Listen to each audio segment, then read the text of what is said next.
Hola, ¿qué tal?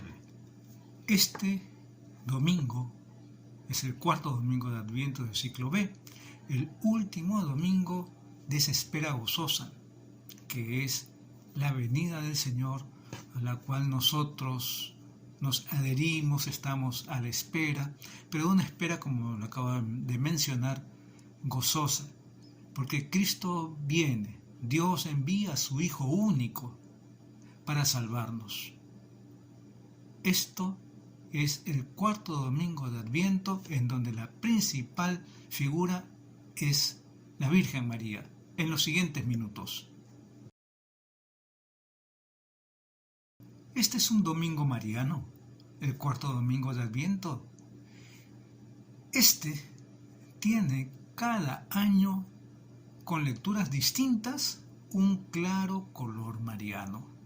Es como, voy a decir, el preludio de la proximidad de la Natividad del Señor.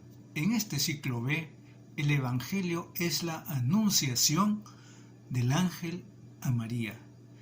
El recuerdo de la Madre no interrumpe ciertamente este ritmo del Adviento ni la dinámica de la preparación a la Navidad, no, para nada. María fue la que mejor vivió el Adviento y la Navidad. Ella, la que aceptó el plan de Dios sobre su vida, la que la esperó con inefable amor, voy a decir así, de madre, como dice el prefacio 2. Ella, la nueva Eva, en la que la maternidad se abre al don de una vida nueva, como lo menciona el prefacio 4. Ella puede ayudarnos a vivir la Navidad con mayor profundidad desde nuestra fe, acogiendo a Dios en nuestra vida con el mismo amor y la misma fe que ella. La gente en estos días, más bien preocupada de visitar los supermercados, las tiendas, adquiriendo regalos, comida, bebida para estos días, obediente a los reclamos de la sociedad del consumo, es lo que vemos. Los cristianos, en cambio, que también preparamos humanamente la fiesta, nos preparamos además a celebrar espiritualmente la Natividad, con la gran fiesta de un Dios que se ha querido hacer Dios con nosotros. Segundo libro de Samuel. Cuando el rey David se estableció en su palacio, y el Señor le dio paz con todos los enemigos que le rodeaban, el rey dijo al profeta Natán: Mira, yo estoy viviendo en una casa de cedro, mientras el arca del Señor está en una tienda de campaña. Ve y haz cuanto piensas, pues el Señor está contigo. Pero aquella noche recibió Natán la siguiente palabra del Señor: Ve y dile a mi siervo David, así dice el Señor, ¿eres tú quien me va a construir una casa para que habite en ella? Yo te saqué del redil, de andar tras las ovejas, para que fueras jefe de mi pueblo Israel. Yo estaré contigo en todas tus empresas, acabaré con tus enemigos, te haré famoso como a los más famosos de la tierra. Daré un puesto a Israel, mi pueblo, lo plantaré para que viva en él sin sobresaltos, y en adelante no permitiré que los malvados lo aflijan como antes, cuando nombré jueces para gobernar a mi pueblo Israel. Te pondré en paz con todos tus enemigos, te haré grande y te daré una dinastía. Y, cuando tus días se hayan cumplido y descanses con tus antepasados, mantendré después de ti la descendencia que saldrá de tus entrañas. Y consolidaré el trono de su realeza. Yo seré para él un padre, y él será para mí un hijo. Tu dinastía y tu reino durarán por siempre en mi presencia, tu trono permanecerá por siempre. Palabra de Dios. David fue uno de los personajes más importantes de la historia de Israel.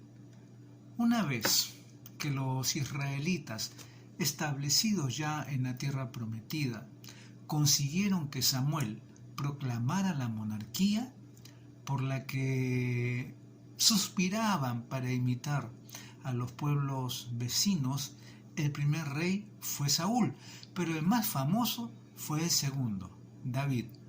Una idea que a David le pareció piadosa, una vez conseguida la paz y la unidad de las tribus del norte y del sur en un único reino, fue la de construir un templo al Señor.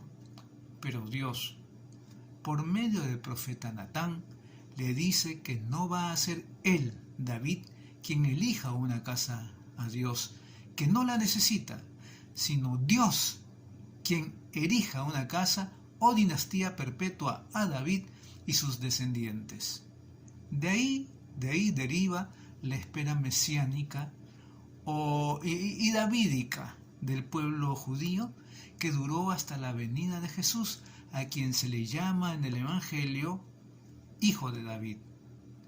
El Salmo nos invita a una alabanza agradecida a Dios. Dice: cantaré eternamente las misericordias del Señor. Y también a recordar la promesa hecha a David. Sellé, dice, una alianza con mi elegido. Te fundaré un linaje perpetuo. Es lo que menciona el Salmo, que lo podremos leer ahí en las lecturas dominicales. Carta de San Pablo a los Romanos. 16, 25 a 27. Se ha manifestado el misterio, mantenido en secreto durante siglos.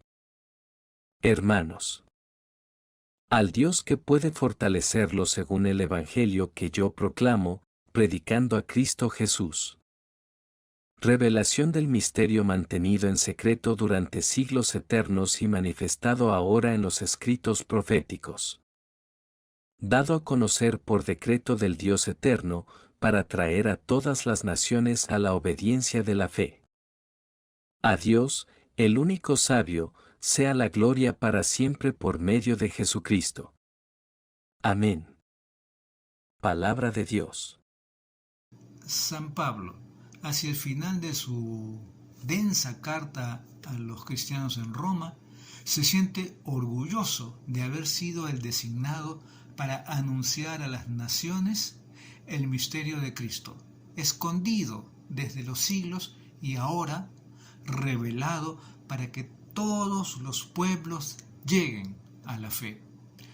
Nos prepara este pasaje de algún modo a escuchar con más sentido el relato de la anunciación a la madre del Mesías.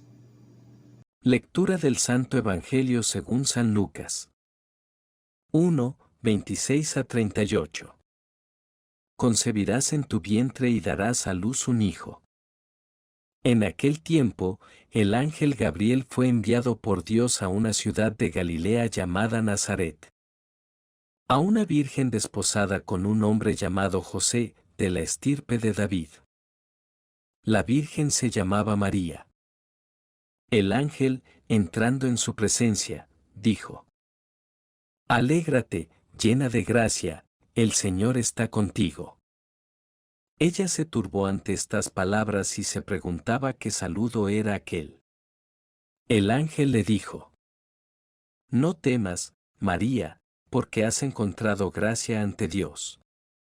Concebirás en tu vientre y darás a luz un hijo. Y le pondrás por nombre Jesús. Será grande, se llamará Hijo del Altísimo, el Señor Dios le dará el trono de David, su padre. Reinará sobre la descendencia de Jacob para siempre, y su reino no tendrá fin. Y María dijo al ángel: ¿Cómo será eso, pues no conozco a varón?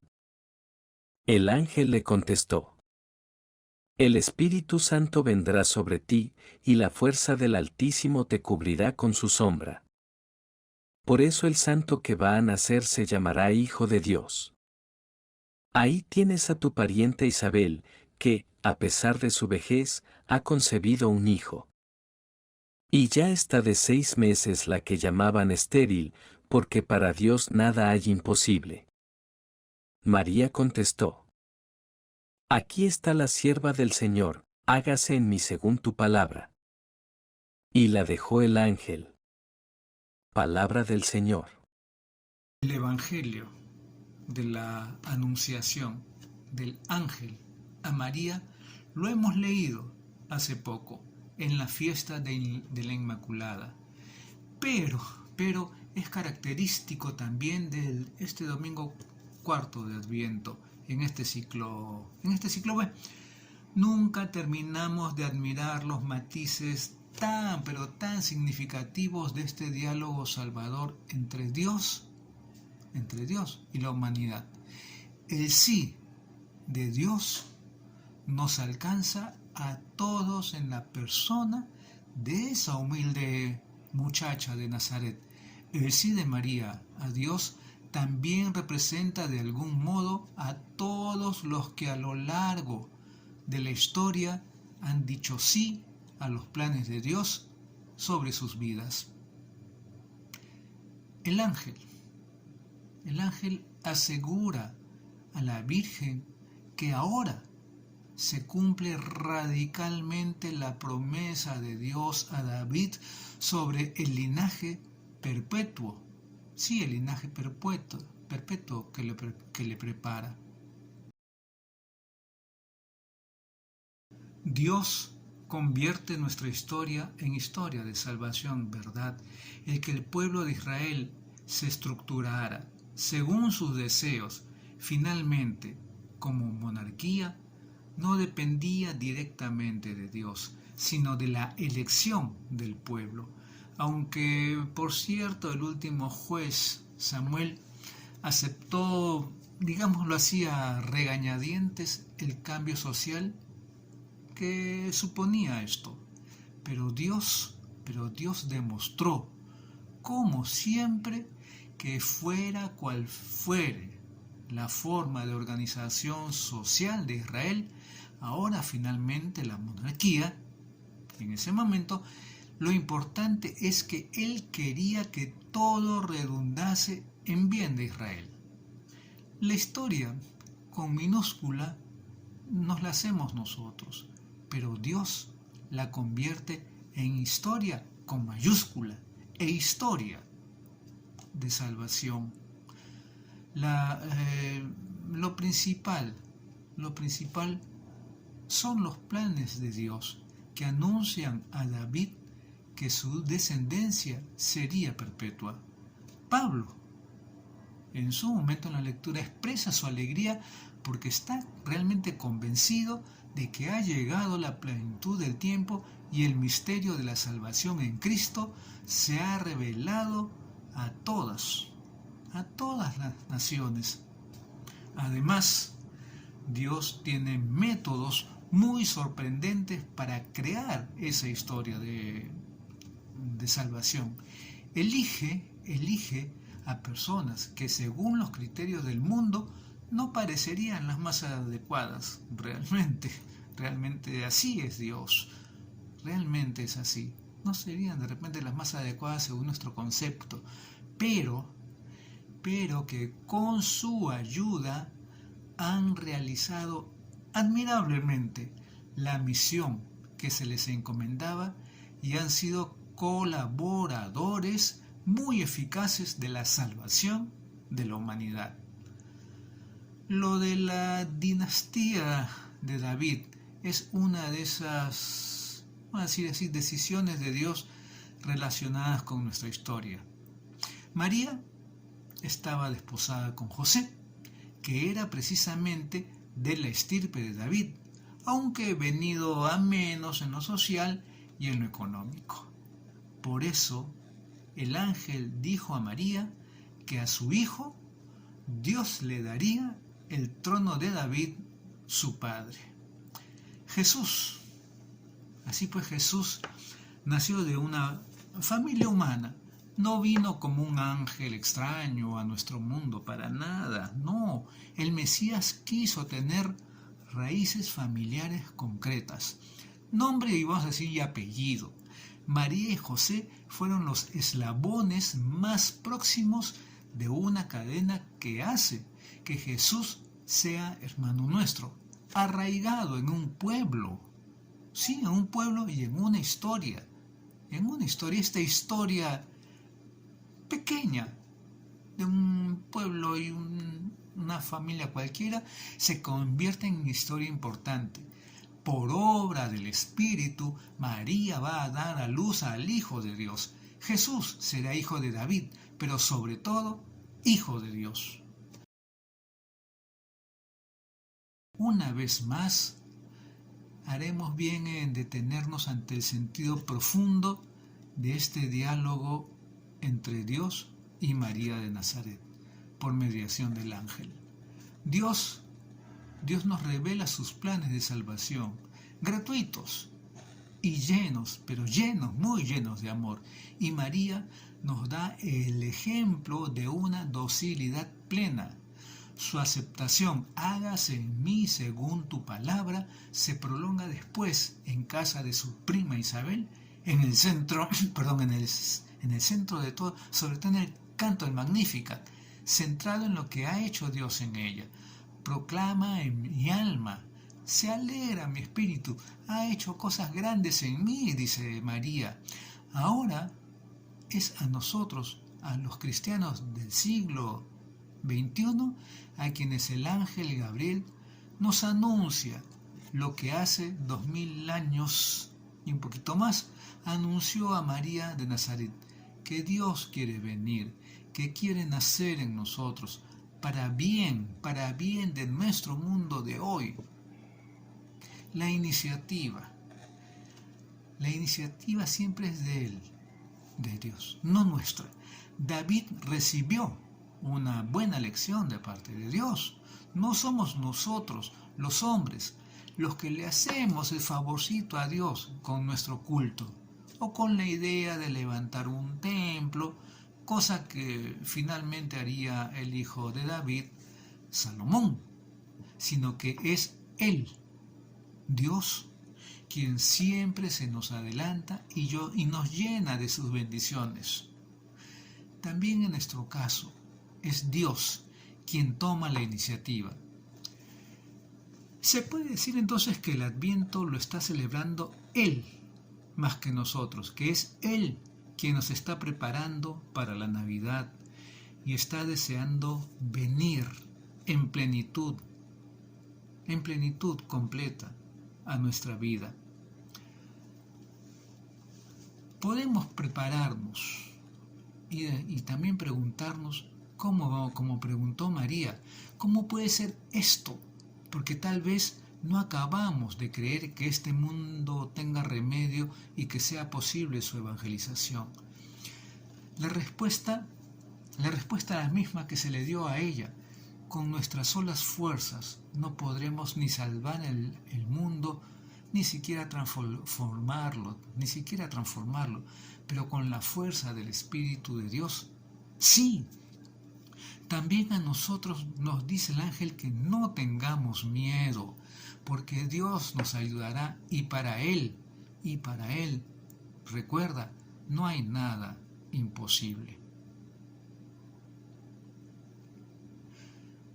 Ojalá escuche hoy Dios una respuesta sincera y profunda de nuestra parte. Hágase en mí según tu palabra. Ojalá acojamos sinceramente en nuestra vida ese amor salvador de Dios. Los cristianos recibimos ánimos de esta Eucaristía. ¿Para qué? Para que nos preparemos debidamente a ella. No se trata tanto de preparar cosas, que también habrá que, lógicamente, que prepararlas, sino de prepararnos nosotros. María y José no pudieron ofrecer al Hijo ni una cuna hermosa, ni una casa limpia, ni adornada para su nacimiento, pero se ofrecieron ellos mismos y le acogieron desde la fe, que es la mejor acogida en la natividad. Que no nos suceda a los cristianos lo que por desgracia parece a veces que pasa con otros, que se acuerdan de todos los detalles de la fiesta, pero tal vez se olvidan del invitado principal. Dios mismo, y la alegría y la oración y el agradecimiento por la venida del Hijo de Dios a nuestra historia. Celebrar en cristiano la Navidad es superar la perspectiva de una fiesta de invierno o de una fiesta en familia, que son cosas muy saludables, pero no son suficientes. Celebrar la Navidad en cristiano, por decirlo de alguna manera, es acoger lo profundo de ese Dios que se hace Dios con nosotros y quiere cambiar nuestra historia, tu historia, de ese Cristo Jesús que se ha hecho nuestro hermano y que permanece con nosotros todos los días hasta el final de los tiempos, como Él mismo lo prometió antes de ascender a los cielos.